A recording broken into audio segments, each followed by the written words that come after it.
जिल्ह्यामध्ये नागरिकांनी सुरक्षिततेला प्राधान्य द्यावं असं उपमुख्यमंत्री सुनेत्रा पवार यांचं आवाहन आहे। धबधबे, नदीपात्र, ओढे, बंधारे असलेल्या ठिकाणी जाणं टाळावं असं त्यांनी म्हटलंय। प्रशासनानं दिलेल्या सूचनांचं पालन करावं असं आवाहन सुनेत्रा पवारांनी केलंय।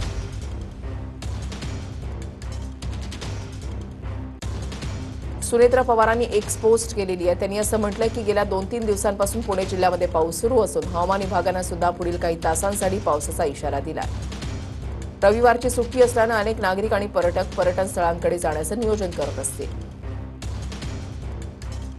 मात्र सर्वांनी सुरक्षिततेला सर्वोच्च प्राधान्य द्यावं। धबधबे, नदीपात्र, ओढे, बंधारे, पूल तसंच दरड कोसळण्याची शक्यता आहे।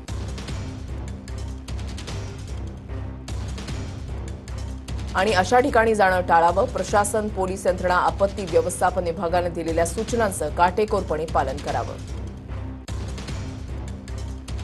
अनावश्यक धाडस टाळा। स्वतःची आणि आपल्या कुटुंबियांची काळजी घ्या। सुरक्षित रहा, सतर्क रहा।